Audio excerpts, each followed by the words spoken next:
जी good morning बेटा। सो ਆਪਾਂ burden of that ਤੇ ਮੈਜ਼ਰਮੈਂਟ ਆਫ ਪਬਲਿਕ ਡੈਟ ਕਰ ਲਿਆ ਸੀ। ਹੁਣ ਆਪਾਂ ਕਰਾਂਗੇ ਇਫੈਕਟਸ ਆਫ ਪਬਲਿਕ ਡੈਟ।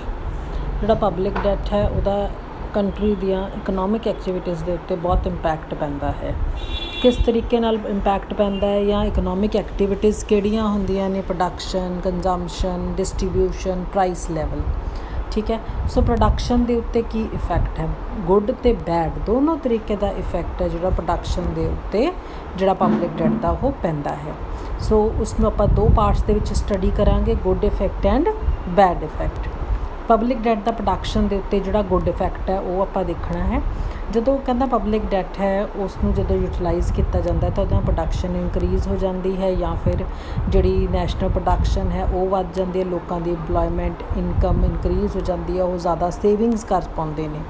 ਠੀਕ ਹੈ। ਸੈਕਿੰਡ ਹੈ ਜਦੋਂ ਪਬਲਿਕ ਡੈਟ ਨੂੰ means of transport, power projects ਜਾਂ ਹੈਵੀ ਇੰਡਸਟਰੀ, ਇਰੀਗੇਸ਼ਨ ਵਾਸਤੇ ਯੂਜ਼ ਕੀਤਾ ਜਾਂਦਾ ਹੈ ਤਾਂ ਵੀ ਕੰਟਰੀ ਦੇ ਵਿੱਚ ਕੈਪੀਟਲ ਫਾਰਮੇਸ਼ਨ ਹੁੰਦੀ ਹੈ ਅਤੇ ਫਰਦਰ ਡੋਮੈਸਟਿਕ ਪ੍ਰੋਡਕਸ਼ਨ ਹੈ ਜਿਹੜੀ ਉਹ ਹੋ ਜਾਂਦੀ ਹੈ।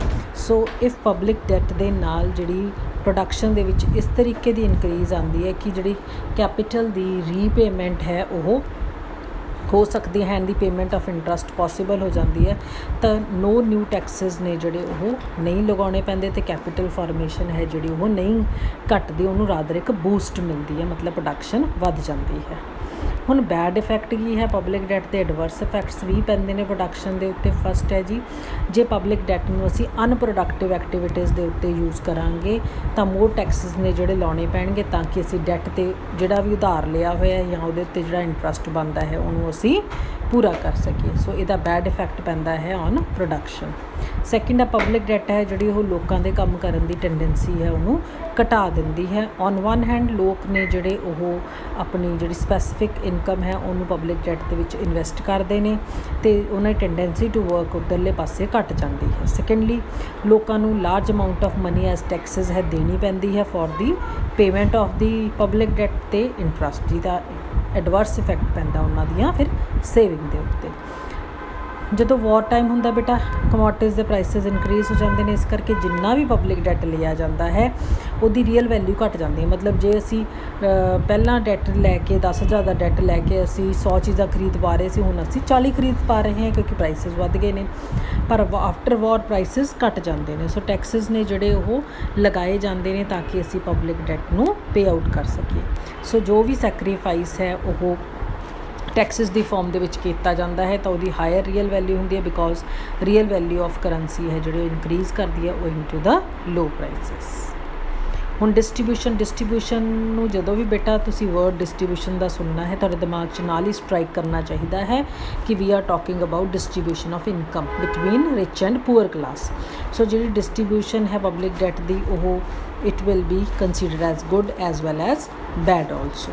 ਤਾਂ ਗੁੱਡ ਇਫੈਕਟ ਕੀ ਹੈ ਪਬਲਿਕ ਡੈਟ ਦਾ ਜਿਹੜਾ ਹੈ ਡਿਸਟਰੀਬਿਊਸ਼ਨ ਦੇ ਉੱਤੇ? ਜੇ ਪਬਲਿਕ ਡੈਟ ਨੂੰ ਪ੍ਰੋਡਕਟਿਵ ਐਕਟੀਵਿਟੀਜ਼ ਦੇ ਉੱਤੇ ਖਰਚਿਆ ਜਾਊਗਾ ਤਾਂ ਲੋਕਾਂ ਨੂੰ ਇੰਪਲੋਇਮੈਂਟ ਮਿਲੂਗਾ, ਵੀਕਰ ਸੈਕਸ਼ਨ ਆਫ ਸੋਸਾਇਟੀ ਨੂੰ ਉਹਨਾਂ ਦੀ ਇਨਕਮ ਵਧੂਗੀ, ਇਸ ਨਾਲ ਜਿਹੜੀ ਇਨਕਮ ਦੀ ਡਿਸਪੈਰਿਟੀ ਉਹ ਖਤਮ ਹੋ ਜੂਗੀ ਅਤੇ ਜਿਹੜਾ ਬਰਡਨ ਹੈ ਡੈਟ ਰਿਡੰਪਸ਼ਨ ਦਾ ਉਹ ਵੀ ਘੱਟ ਜਾਊਗਾ। ਜੇ ਪਬਲਿਕ ਡੈਟ ਹੈ ਜਿਹੜਾ ਉਸਨੂੰ ਅਸੀਂ small savings, postal saving bank account ਦੇ ਨਾਲ ਕਰਾਂਗੇ, ਮਤਲਬ ਸਰਕਾਰ ਕਹੂਗੀ ਕਿ ਜਿਹਦੇ ਕੋਲ ਜਿੰਨਾ ਕੁ ਵੀ ਪੈਸਾ ਹੈ ਉਸਨੂੰ ਇਨਵੈਸਟ ਕਰੋ, ਅਸੀਂ ਉਸਨੂੰ ਜਿਹੜਾ ਹੈ ਇੰਨੇ ਰੇਟ ਦੇ ਉੱਤੇ ਜਿਹੜਾ ਹੈ ਇੰਟਰਸਟ ਦੇਵਾਂਗੇ, ਤਾਂ ਹੁਣ ਉਹ weaker section of society saving ਕਰਨ ਲੱਗ ਜੂਗੀ। ਠੀਕ ਹੈ। ਸਰਕਾਰ ਨੂੰ ਕੀ ਹੋ ਜਾਊਗਾ, ਪੈਸਾ ਉਧਾਰ ਮਿਲ ਜਾਊਗਾ। ਕਈ ਵਾਰੀ ਸਰਕਾਰ ਦੀ ਸਟ੍ਰੈਟੇਜੀ ਇਹ ਹੁੰਦੀ ਹੈ ਕਿ ਜਿਹੜਾ ਪਬਲਿਕ ਡੈਟ ਹੈ ਉਹ ਲਾਰਜ ਅਮਾਊਂਟ ਦੇ ਵਿੱਚ ਹੀ ਲੈਣਾ ਹੈ ਤਾਂ ਉੱਥੇ ਫਿਰ ਰਿਚ ਨੂੰ ਹੀ ਬੈਨੀਫਿਟ ਹੁੰਦਾ ਹੈ। ਫਿਰ ਆ ਜਾਂਦਾ ਬੇਟਾ ਬੈਡ ਇਫੈਕਟ, ਇਨਇਕੁਐਲਿਟੀ ਹੈ ਡਿਸਟਰੀਬਿਊਸ਼ਨ ਦੀ, ਉਹਦੇ ਨਾਲ ਪਬਲਿਕ ਡੈਟ ਹੈ ਜਿਹੜਾ ਉਹ ਇਨਇਕੁਐਲਿਟੀ ਨੂੰ ਐਡਵਰਸਲੀ ਵੀ ਇਫੈਕਟ ਕਰਦਾ ਹੈ। ਕਿੱਦਾਂ? ਪਬਲਿਕ ਡੈਟ ਹੈ ਮੋਸਟਲੀ ਕਿੱਥੋਂ ਲਿਆ ਜਾਂਦਾ ਹੈ? ਐਫਲੂਐਂਟ ਹੁੰਦੀ ਹੈ ਬੱਚੇ, ਰਿਚ ਕਲਾਸ। ਠੀਕ ਹੈ। ਤਾਂ ਇਹਨਾਂ ਦੀ ਜਿਹੜੀ ਰੀਪੇਮੈਂਟ ਹੈ ਜਾਂ ਇੰਟਰਸਟ ਹੈ ਉਹ ਜਿਹੜਾ ਹੈ ਦੇ ਆਰ ਮੇਡ ਟੂ ਇਹਨਾਂ ਹੀ ਕਲਾਸਿਸ ਨੂੰ ਉਹ ਪੈਸਾ ਚਲਾ ਜਾਂਦਾ ਹੈ। ਹੁਣ ਜੇ ਪਬਲਿਕ ਡੈਟ ਨੂੰ ਅਸੀਂ ਅਨਪ੍ਰੋਡਕਟਿਵ ਐਕਟੀਵਿਟੀਜ਼ ਦੇ ਉੱਤੇ ਖਰਚ ਕਰਾਂਗੇ ਤਾਂ ਬਰਡਨ ਹੈ ਜਿਹੜਾ ਉਹ ਪੂਅਰ ਦੇ ਉੱਤੇ ਜਾਊਗਾ ਕਿਉਂਕਿ ਅਸੀਂ ਇੰਡਾਇਰੈਕਟ ਟੈਕਸਿਸ ਲਾਉਂਦੇ ਹਾਂ ਅਤੇ ਜਿਹੜੀ ਉਹਦੀ ਪੇਮੈਂਟ ਹੈ ਡੈਟ ਦੀ ਜਾਂ ਇੰਟਰਸਟ ਦੀ ਪੇਮੈਂਟ ਹੈ ਉਹ ਜਾਣੀ ਹੈ ਰਿਚ ਕਲਾਸ ਨੂੰ, ਜਿਹਦੇ ਨਾਲ ਇਨਇਕੁਐਲਿਟੀ ਵੱਧ ਜਾਂਦੀ ਹੈ। ਸੋ ਪਬਲਿਕ ਸੈਕਿੰਡ ਹੈ ਪਬਲਿਕ ਡੈਟ ਦੇ ਨਾਲ ਜਿਹੜੀ ਰਿਚ ਕਲਾਸ ਹੈ ਉਹ ਕੰਟਰੀ ਦੇ ਵਿੱਚ ਆ ਜਾਂਦੀ ਹੈ, ਜਿਹਦੇ ਕਰਕੇ ਜਿਹੜਾ ਡਿਫਰੈਂਸ ਹੈ between the rich and poor ਉਹ ਵੱਧ ਜਾਂਦਾ ਹੈ। ਸੋ ਸੱਚ ਪੀਪਲ, ਇਹ ਲੋਕ ਹੋਰ ਜ਼ਿਆਦਾ ਰਿਚ ਹੋ ਜਾਂਦੇ ਨੇ, ਪਰ ਇਹ ਕੰਟਰੀ ਦੀ ਪ੍ਰੋਡਕਸ਼ਨ ਦੇ ਵਿੱਚ ਕੁਝ ਵੀ ਐਕਟਿਵ ਪਾਰਟੀਸਿਪੇਟ ਨਹੀਂ ਕਰਦੇ। ਸੋ ਇਨਇਕੁਐਲਿਟੀਜ਼ ਵੱਧ ਜਾਂਦੀਆਂ ਨੇ। ਨੈਕਸਟ ਹੈ ਕੰਜ਼ੰਪਸ਼ਨ ਦੇ ਉੱਤੇ। ਜੇ ਪਬਲਿਕ ਡੈਟ ਹੈ, as a result of public debt consumption ਵੱਧ ਜਾਂਦੀ ਹੈ ਤਾਂ ਵਧੀਆ ਹੋਊਗਾ, ਕੰਜ਼ੰਪਸ਼ਨ ਵਧੂਗੀ, ਪ੍ਰੋਡਕਸ਼ਨ ਵਧਾਵਾਂਗੇ, ਸਪਲਾਈ ਆਫ ਗੁੱਡਸ ਵਧਾਉਣੀਆਂ ਪੈਣਗੀਆਂ, ਇੰਪਲੋਇਮੈਂਟ ਵਧੂਗਾ, ਆਪਣੇ ਆਪ ਸਰਕਲ ਚੱਲ ਪਊਗਾ। ਬੈਡ ਡੈਟ, ਜੇ ਪਬਲਿਕ ਡੈਟ ਨੂੰ ਅਸੀਂ ਅਨਪ੍ਰੋਡਕਟਿਵ ਐਕਟੀਵਿਟੀਜ਼ ਦੇ ਉੱਤੇ ਖਰਚਾ ਕਰਾਂਗੇ ਤਾਂ ਸਾਨੂੰ ਐਡੀਸ਼ਨਲ ਟੈਕਸਿਸ ਲਾਉਣੇ ਪੈਣਗੇ ਟੈਕਸ ਦੇ ਡੈਟ ਦੇ ਰਿਡੰਪਸ਼ਨ ਵਾਸਤੇ, ਜਿਹਦੇ ਨਾਲ ਕੰਜ਼ੰਪਸ਼ਨ 'ਚ ਫਾਲ ਆਊਗੀ, ਅਤੇ ਪਬਲਿਕ ਹੈ ਜਿਹੜੀ ਉਹ ਆਪਣਾ ਐਗਜ਼ਿਸਟਿੰਗ ਕੰਜ਼ੰਪਸ਼ਨ ਪੈਟਰਨ ਹੈ ਉਹਨੂੰ ਘਟਾਉਣਾ ਪਊਗਾ। ਨੈਕਸਟ ਹੈ ਬੱਚੇ, ਪਬਲਿਕ ਡੈਟ ਹੈ ਜਿਹੜਾ ਉਹ ਇਨਫਲੇਸ਼ਨ ਅਤੇ ਡਿਫਲੇਸ਼ਨ ਦੇ ਉੱਤੇ ਵੀ ਇਫੈਕਟ ਪਾਉਂਦਾ ਹੈ। JM Keynes, ਪ੍ਰਾਈਸਿਸ ਨੇ, ਕਮੋਡਿਟੀਜ਼ ਨੇ, ਦੇ keep on increasing during the period of inflation. ਜੇ ਗਵਰਨਮੈਂਟ ਪਬਲਿਕ ਡਿਬੈਂਚਰਸ ਨੂੰ ਜਿਹੜਾ ਹੈ ਉਹ ਸੇਲ ਕਰ ਦਿੰਦੀ ਹੈ, ਤਾਂ ਕਿ ਕਿਉਂ ਸੇਲ ਕਰਦੀ ਹੈ? ਕਿਉਂਕਿ ਪ੍ਰਾਈਸਿਸ ਵੱਧ ਰਹੇ ਨੇ, ਠੀਕ ਹੈ, ਲੋਕ ਚੀਜ਼ਾਂ ਖਰੀਦ ਰਹੇ ਨੇ, ਤਾਂ ਸਰਕਾਰ ਕੀ ਕਰਦੀ ਹੈ? ਆਪਦੀਆਂ ਸਿਕਿਉਰਿਟੀਜ਼ ਮਾਰਕੀਟ 'ਚ ਵੇਚ ਦਿੰਦੀ ਹੈ, ਤਾਂ ਕਿ ਲੋਕ ਉਸ ਪੈਸੇ ਦੇ ਨਾਲ ਸਰਕਾਰ ਦੀਆਂ ਸਿਕਿਉਰਿਟੀਜ਼ ਨੂੰ ਖਰੀਦ ਲੈਣ, ਕਿਤੇ ਪ੍ਰੋਡਕਸ਼ਨ ਦੇ ਉੱਤੇ ਜਿਹੜਾ ਖਰੀਦ ਲੈਣ, ਅਤੇ ਉਹਦੇ ਉੱਤੇ ਖਰਚਾ ਹੈ ਜਿਹੜਾ ਚੀਜ਼ਾਂ ਦੇ ਉੱਤੇ ਨਾ ਕਰਨ, ਜਿਹਦੇ ਨਾਲ ਫਾਲ ਇਨ ਪ੍ਰਾਈਸਿਸ ਹੋ ਜਾਂਦਾ ਹੈ। ਔਨ ਦੀ ਅਦਰ ਹੈਂਡ, ਜੇ ਡਿਫਲੇਸ਼ਨ ਹੈ, ਫਿਰ ਗਵਰਨਮੈਂਟ ਕੀ ਕਰੂਗੀ? ਜਿੰਨੇ ਵੀ ਉਹਨੇ ਲੋਨ ਲਏ ਹੋਏ ਨੇ ਉਹ ਲੋਕਾਂ ਨੂੰ ਵਾਪਸ ਕਰੂਗੀ, ਤਾਂ ਕਿ ਲੋਕਾਂ ਦੇ ਹੱਥਾਂ 'ਚ ਪੈਸਾ ਆਊਗਾ, ਉਹ ਕੀ ਕਰਨਗੇ? ਕੰਜ਼ੰਪਸ਼ਨ ਕਰਨਗੇ, ਤਾਂ ਸਿਚੁਏਸ਼ਨ ਹੈ ਜਿਹੜੀ ਉਹ ਡਿਫਲੇਸ਼ਨ ਤੋਂ ਖਤਮ ਹੋ ਜੂਗੀ। ਸੋ ਇਨ ਬਰੀਫ, ਪਬਲਿਕ ਡੈਟ ਹੈ ਉਹ ਕੰਟਰੀ ਦੀਆਂ main economic activities like production, consumption, distribution ਦੇ ਉੱਤੇ ਇਫੈਕਟ ਪਾਉਂਦੀ ਹੈ। ਡੈਟ ਟਰੈਪ ਹੈ ਬੇਟਾ, ਟਰੈਪ ਹੁੰਦਾ ਹੈ ਜਾਲ ਦੇ ਵਿੱਚ ਫਸ ਜਾਣਾ, ਠੀਕ ਹੈ, ਇਹਨੂੰ ਤੁਸੀਂ ਪੜ੍ਹ ਲੈਣਾ ਹੈ, ਅਤੇ ਸ਼ਾਰਟ ਨੋਟ ਕਈ ਵਾਰੀ ਆ ਜਾਂਦਾ, ਆਪਾਂ ਨੂੰ ਅੱਗੇ ਜਾ ਕੇ ਸ਼ਾਰਟ ਨੋਟ ਚਾਹੂਗਾ, ਆਪਾਂ ਉੱਥੇ ਵੀ ਡਿਸਕਸ ਕਰ ਲਾਂਗੇ, ਠੀਕ ਹੈ। ਹੁਣ ਨੈਕਸਟ ਹੈ ਰਿਡੈਂਪਸ਼ਨ ਆਫ ਪਬਲਿਕ ਡੈਟ। ਜਿਹੜਾ ਪਬਲਿਕ ਡੈਟ ਹੈ ਉਹਨੂੰ ਆਪਾਂ, ਰਿਡੈਂਪਸ਼ਨ ਹੁੰਦਾ ਪੇ ਆਊਟ ਕਿੱਦਾਂ ਕਰਨਾ ਹੈ। ਸਭ ਤੋਂ ਪਹਿਲਾ ਮੈਥਡ ਹੈ ਬੇਟਾ ਸਰਪਲਸ ਬਜਟ ਦਾ। ਈਜ਼ੀਐਸਟ ਮੈਥਡ ਹੈ ਰੀਪੇਇੰਗ ਆਫ ਪਬਲਿਕ ਡੈਟ, ਕਿ ਗਵਰਨਮੈਂਟ ਹੈ ਜਿਹੜਾ ਉਹ ਸਰਪਲਸ ਬਜਟ ਬਣਾਉਂਦੀ ਹੈ। ਇਹਦਾ ਮਤਲਬ ਹੈ ਗਵਰਨਮੈਂਟ ਦਾ ਰੈਵਨਿਊ ਹੈ ਜਿਹੜਾ ਉਹ ਐਕਸਪੈਂਡੀਚਰ ਤੋਂ ਵੱਧ ਹੁੰਦਾ ਹੈ, ਇਹਦੇ ਲਈ ਸਰਕਾਰ ਨੂੰ ਟੈਕਸਿਸ ਲਾਉਣੇ ਪੈਂਦੇ ਹਨ। Increase in other means of income ਹੈ ਜਿਹੜਾ ਉਹ ਇਜ਼ ਮੇਡ, ਐਂਡ ਐਕਸਪੈਂਸਿਸ ਨੇ ਜਿਹੜੇ ਉਹ ਵਿਦਿਨ ਲਿਮਿਟ ਹੀ ਕੀਤੇ ਜਾਂਦੇ ਨੇ। ਸੋ ਜਿੰਨੀਆਂ ਵੀ ਸੇਵਿੰਗਸ ਬਜਟ ਦੇ ਵਿੱਚ ਅਕਮੂਲੇਟ ਇਕੱਠੀਆਂ ਹੋਈਆਂ ਹੁੰਦੀਆਂ ਨੇ, ਉਹ ਡੈਟ ਦੀ ਜਿਹੜੀ ਰਿਡੈਂਪਸ਼ਨ ਹੈ ਉਹਦੇ ਵਾਸਤੇ ਕੀਤੀਆਂ ਨੇ। ਸੋ ਇਹਦਾ ਮਤਲਬ ਹੁਣ ਆਪਾਂ ਪੇਮੈਂਟ ਕਿਵੇਂ ਕਰ ਸਕਦੇ ਹਾਂ? ਦੋ ਤਰੀਕਿਆਂ ਨਾਲ। ਪਹਿਲਾ, ਸਰਕਾਰ ਜਿਹੜੇ ਨੇ ਡਿਬੈਂਚਰਸ ਨੂੰ ਓਪਨ ਮਾਰਕੀਟ 'ਚੋਂ ਬਾਏ ਕਰ ਲੇ, ਠੀਕ ਹੈ, ਉਹਦੇ ਨਾਲ ਕੀ ਹੋਊਗਾ? ਡੈਟ ਦੀ ਪੇਮੈਂਟ ਹੋ ਸਕਦੀ ਹੈ। ਸੈਕੰਡਲੀ, ਗਵਰਨਮੈਂਟ ਕੀ ਕਰ ਸਕਦੀ ਹੈ? ਆਪਦੀ ਕਨਵੀਨੀਅੰਸ ਦੇ ਉੱਤੇ ਜਿਹੜਾ ਹੈ ਉਹ ਡੈਟ ਦੀ ਪੇਮੈਂਟ ਕਰ ਸਕਦੀ, ਮਤਲਬ ਜਦੋਂ ਸਰਕਾਰ ਕੋਲ ਪੈਸਾ ਆ ਜਾਂਦਾ ਹੈ ਉੱਦਾਂ ਉਹ ਆਪਣਾ ਡੈਟ ਪੇ ਕਰੀ ਜਾਂਦੀ ਹੈ। ਨੈਕਸਟ ਆ ਜਾਂਦੀ ਹੈ ਬੇਟਾ ਟਰਮੀਨੇਬਲ ਐਨਿਊਟੀਜ਼ ਹੁੰਦੀਆਂ ਨੇ ਆਪਣੀਆਂ ਕਿਸ਼ਤਾਂ, ਕਿੰਨੀਆਂ ਟਰਮੀਨੇਬਲ ਖਤਮ ਹੋਣ ਵਾਲੀਆਂ, ਠੀਕ ਹੈ। ਸੋ ਗਵਰਨਮੈਂਟ ਹੈ ਜਿਹੜੀ ਉਹ ਆਪਣੇ ਪਬਲਿਕ ਡੈਟ ਹੈ ਉਸਨੂੰ ਟਰਮੀਨੇਬਲ ਐਨਿਊਟੀ ਦੇ ਵਿੱਚ ਵੀ ਪੇ ਆਊਟ ਕਰ ਸਕਦੀ ਹੈ। ਗਵਰਨਮੈਂਟ ਡਿਸਾਈਡ ਕਰ ਲੂਗੀ ਕਿ ਕਿੰਨੇ ਸਾਲਾਂ ਦੇ ਵਿੱਚ ਉਹਨੇ ਅਮਾਊਂਟ ਆਫ ਡੈਟ ਅਤੇ ਉਹਦਾ ਜਿਹੜਾ ਇੰਟਰਸਟ ਹੈ ਉਹਨੂੰ ਪੇ ਆਊਟ ਕਰਨਾ ਹੈ। ਉਸ ਤੋਂ ਬਾਅਦ ਐਨਿਊਟੀਜ਼ ਨੇ ਜਿਹੜੀਆਂ ਫਿਕਸ ਕੀਤੀਆਂ ਜਾਂਦੀਆਂ ਨੇ, ਪੇਮੈਂਟਸ ਨੇ ਜਿਹੜੀਆਂ ਉਹ ਸੀਰੀਅਲ ਨੰਬਰ ਆਫ ਡਿਬੈਂਚਰਸ ਦੇ ਅਕੋਰਡਿੰਗਲੀ ਕੀਤੀਆਂ ਜਾਂਦੀਆਂ ਨੇ। ਐਡਵਾਂਟੇਜ ਕੀ ਇਸ ਮੈਥਡ ਦੀ? ਕਿ ਜਿਹੜਾ ਵੀ ਉਧਾਰ ਲਿਆ ਹੋਇਆ ਹੈ ਉਹ ਮਤਲਬ ਉਹਨੂੰ ਵੰਡਿਆ ਜਾਊਗਾ ਇਨ ਦਾ ਨੰਬਰ ਆਫ ਈਅਰਸ।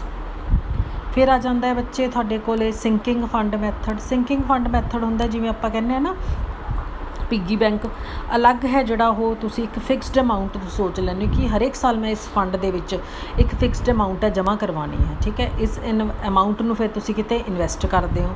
ਹੁਣ ਜਦੋਂ ਇਨਵੈਸਟ ਕਰੋਗੇ ਉਹਦੇ 'ਤੇ ਤੁਹਾਨੂੰ ਇੰਟਰਸਟ ਵੀ ਮਿਲੀ ਜਾਊਗਾ। ਸੋ ਇਹ ਅਮਾਊਂਟ ਹਰੇਕ ਸਾਲ ਵਧੀ ਜਾਊਗੀ, ਅਤੇ ਫਿਰ ਜਦੋਂ ਤੁਹਾਨੂੰ ਜ਼ਰੂਰਤ ਹੋਊਗੀ ਇੱਥੋਂ ਤੁਸੀਂ ਆਪਣਾ ਪੈਸਾ ਕਢਾ ਕੇ ਹੈ ਜਿਹੜਾ ਉਹ ਡੈਟ ਦੀ ਪੇਮੈਂਟ ਕਰ ਸਕਦੇ ਹੋ। ਨੈਕਸਟ ਹੈ ਕਨਵਰਜਨ ਔਰ buying up of loan. Modern age ਹੈ ਇਹ ਬੜਾ ਹੀ ਈਜ਼ੀ ਜਿਹਾ ਮੈਥਡ ਹੁੰਦਾ ਹੈ। ਮਤਲਬ ਜਿਵੇਂ ਮੈਂ ਰਾਮ ਤੋਂ ਪੈਸਾ ਉਧਾਰ ਲਿਆ 3 ਸਾਲਾਂ ਲਈ, 3 ਸਾਲ ਪੂਰੇ ਹੋ ਗਏ, ਮੇਰੇ ਕੋਲ ਰਾਮ ਨੂੰ ਪੈਸੇ ਦੇਣ ਲਈ ਹੈ ਨਹੀਂ। ਹੁਣ ਮੈਂ ਕੀ ਕਰੂੰਗੀ?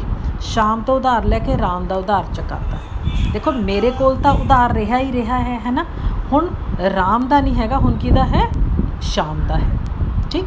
ਸੋ ਇਹ ਹੁੰਦਾ ਕਨਵਰਜਨ ਔਰ buying up of loan. Fifth method है refusal from payment of loan और रेपुडिएशन ऑफ डेट। ਜਦੋਂ ਗਵਰਨਮੈਂਟ ਕੋਲ ਐਮਰਜੈਂਸੀਜ਼ ਆ ਜਾਂਦੀਆਂ ਨੇ ਬੇਟਾ, ਉਸ ਟਾਈਮ ਦੇ ਉੱਤੇ ਗਵਰਨਮੈਂਟ ਨਾ ਕਰ ਸਕਦੀ ਹੈ ਵੀ ਮੈਂ ਇਹ ਡੈਟ ਪੇ ਨਹੀਂ ਕਰ ਸਕਦੀ। ਇਹ ਸਿਰਫ ਐਮਰਜੈਂਸੀ ਜਾਂ ਪੋਲੀਟੀਕਲ ਰੈਵੋਲਿਊਸ਼ਨ ਦੇ ਟਾਈਮ ਦੇ ਉੱਤੇ ਹੀ ਹੁੰਦਾ ਹੈ। ਅਦਰਵਾਈਜ਼ ਸਰਕਾਰਾਂ ਇਸ ਮੈਥਡ ਨੂੰ ਅਡੋਪਟ ਨਹੀਂ ਕਰਦੀਆਂ। ਕਿਉਂਕਿ ਜੇ ਇੱਦਾਂ ਕਰਨਗੀਆਂ ਤਾਂ ਲੋਕਾਂ ਦਾ ਸਰਕਾਰ ਤੋਂ ਵਿਸ਼ਵਾਸ ਉੱਠ ਜਾਂਦਾ ਹੈ। ਠੀਕ। ਨੈਕਸਟ ਹੈ ਸਪੈਸ਼ਲ ਕੈਪੀਟਲ ਲੇਵੀ ਮੈਥਡ। ਇਹਦੇ ਵਿੱਚ ਗਵਰਨਮੈਂਟ ਹੈ ਜਿਹੜੀ ਉਹ ਸਪੈਸ਼ਲ ਟੈਕਸ ਲਾਉਂਦੀ ਹੈ ਲੋਕਾਂ ਦੀ ਪ੍ਰੋਪਰਟੀ ਦੇ ਉੱਤੇ, ਜਿਹਨੂੰ ਅਸੀਂ ਕੈਪੀਟਲ ਟੈਕਸ ਕਹਿੰਦੇ ਹਾਂ। ਇਹ ਟੈਕਸ ਹੈ ਜਿਹੜਾ ਇਹ ਯੂਜ਼ ਕੀਤਾ ਜਾਂਦਾ ਹੈ ਪਬਲਿਕ ਡੈਟ ਦੀ ਪੇਮੈਂਟ ਵਾਸਤੇ। ਲਾਸਟ ਹੈ payment of foreign debt. Foreign debt ਨੂੰ ਰਿਡੀਮ ਕਰਨ ਵਾਸਤੇ ਤੁਸੀਂ ਫੋਰਨ ਐਕਸਚੇਂਜ ਇਕੱਠੀ ਕਰਨੀ ਹੈ। ਇਕੱਠੀ ਕਿਵੇਂ ਕਰੋਗੇ? ਜੇ ਐਕਸਪੋਰਟਸ ਜ਼ਿਆਦਾ ਕਰੋਗੇ ਜਾਂ ਇੰਪੋਰਟਸ ਘੱਟ ਕਰੋਗੇ। ਸੋ ਇਹਨਾਂ ਡੈਟਸ ਨੂੰ ਜਿਹੜਾ ਹੈ ਰਿਡੀਮ ਕੀਤਾ ਜਾਂਦਾ ਹੈ through new foreign debts over a short period of time. Public debt and taxes ਹੈ, ਯੂ ਕੈਨ ਲੀਵ ਇਟ ਬੇਟਾ। ਇਸ ਤੋਂ ਬਾਅਦ ਹੈ public debt and economic development ਅਤੇ ਪਬਲਿਕ ਡੈਟ ਆਫ ਪੋਲਿਸੀ। ਇਹਨੂੰ ਆਪਾਂ ਨੈਕਸਟ ਟੋਪਿਕ ਦੇ ਵਿੱਚ ਕਰਾਂਗੇ। ਇਹਨੂੰ ਜਿਹੜਾ ਇਫੈਕਟਸ ਨੇ ਇਹਨੂੰ ਤੁਸੀਂ ਚੰਗੀ ਤਰ੍ਹਾਂ ਦੇ ਨਾਲ ਪੜ੍ਹਨਾ ਹੈ, ਅਤੇ ਜਿਹੜੇ ਰਿਡੈਂਪਸ਼ਨ ਦੇ ਮੈਥਡਸ ਨੇ ਇਹਨਾਂ ਨੂੰ ਵੀ ਬਹੁਤ ਅੱਛੇ ਤਰੀਕੇ ਨਾਲ ਤੁਸੀਂ ਸਟੱਡੀ ਕਰਨਾ ਹੈ। ਕਿਉਂਕਿ ਜੇ ਤੁਹਾਡੇ ਕੋਲ, ਕਿਉਂਕਿ ਚੈਪਟਰ ਬਹੁਤ ਵੱਡਾ ਚੈਪਟਰ ਹੈ ਬੇਟਾ, ਇਹਦੇ 'ਚ ਤੁਹਾਨੂੰ ਇੱਕ ਜਾਂ ਦੋ ਕੁਐਸਚਨ ਮਿਨੀਮਮ ਬਣਦੇ ਹੀ ਬਣਦੇ ਨੇ, ਅਤੇ ਉਹ ਬੜੇ ਸੈਗਰੀਗੇਟਡ ਜਿਹੇ ਕੁਐਸਚਨ ਹੋਣਗੇ। ਮਤਲਬ ਉਹਦੇ 'ਚ 2-3 ਟੋਪਿਕ ਪੁੱਛੇ ਜਾਣਗੇ, ਜਿਵੇਂ ਬਰਡਨ ਦੇ ਵਿੱਚ ਉਹ ਮੈਥਡਸ ਵੀ ਪੁੱਛ ਸਕਦਾ ਹੈ, ਰਿਡੈਂਪਸ਼ਨ ਵੀ ਪੁੱਛ ਸਕਦਾ ਹੈ। ਠੀਕ ਹੈ। ਇਫੈਕਟਸ ਵੀ ਪੁੱਛ ਸਕਦਾ ਹੈ। ਤਾਂ ਮਤਲਬ ਇਹਨੂੰ ਚੈਪਟਰ ਨੂੰ ਥੋੜ੍ਹਾ ਜਿਹਾ ਤੁਸੀਂ ਨਾ ਬਰੋਡਲੀ ਵਿਊ ਲੈ ਕੇ ਪੜ੍ਹਨਾ ਹੈ ਕਿ ਹਾਂ ਇਹਦੇ 'ਚ ਤੁਹਾਨੂੰ 2 ਜਾਂ 3 ਕੁਐਸਚਨ ਬਣਨਗੇ। ਠੀਕ ਹੈ। So till then bye bye, happy learning.